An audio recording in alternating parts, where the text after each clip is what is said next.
Hello everyone, we're making chocolate fudge cake today. We're going to be following Mary Berry's recipe.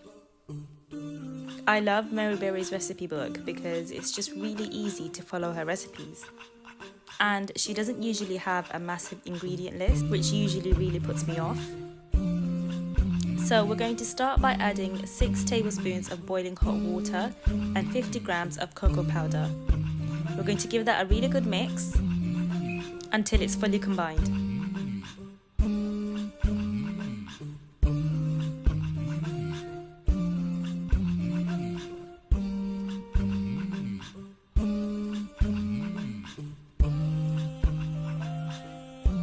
Now we're going to add 3 eggs.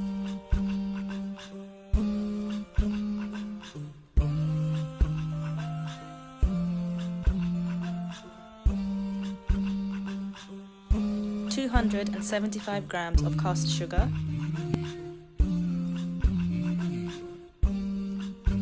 and 100 grams of butter.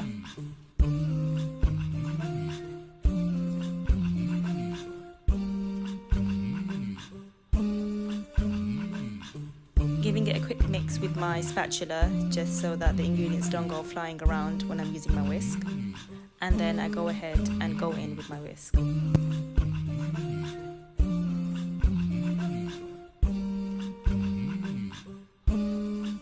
To that, we're adding 50 milliliters of milk,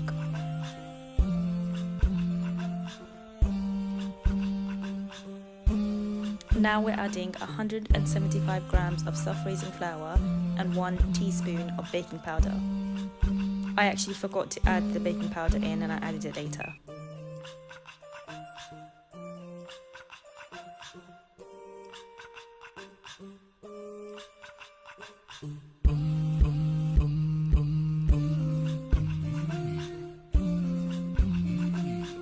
I'm giving everything a good mix and I'm going to transfer it to my baking tins.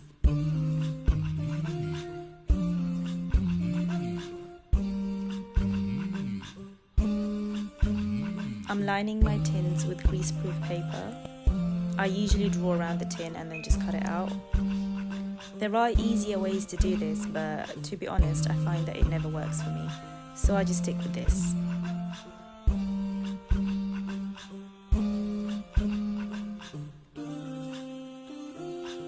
Divide the mixture equally between the prepared tins and level the surface. I always use my scale for this because I don't like it when they're uneven. I have about 400 grams in each tin. Bake for about 25 to 30 minutes. Let them cool down for about 10 to 15 minutes before you take them out of the tins. Place them on a cooling rack and let them cool down further.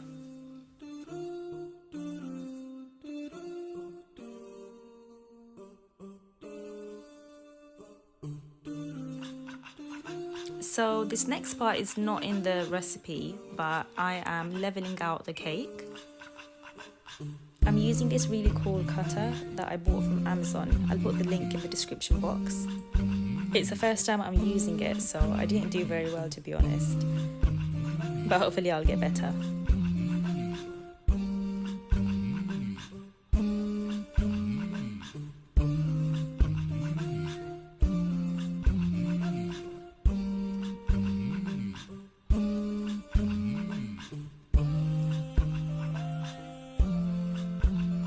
We're going to use double cream and plain chocolate to make chocolate ganache. I'm melting it in the microwave in 15-second bursts for about a minute. The book also says that you need to warm the apricot jam. It says you should do it in a saucepan, but I just did it in the microwave to save time. Okay, now it's time to put the cake together. I'm starting off with some chocolate ganache because this helps keep the cake in place. And then I'm going to put on my first layer of cake. I'm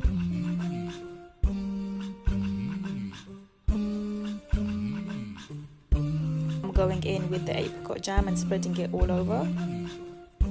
The apricot jam works really well with the chocolate ganache. The contrasting flavours work really well together. And then I'm going to go in with the chocolate ganache and just put it on top of that.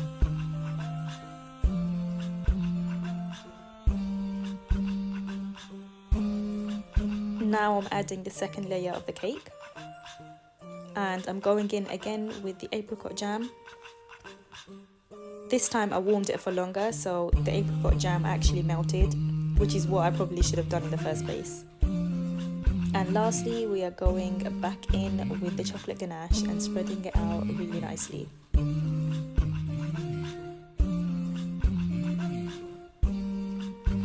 And now we're done. This cake is super delicious. It's just as good as it looks.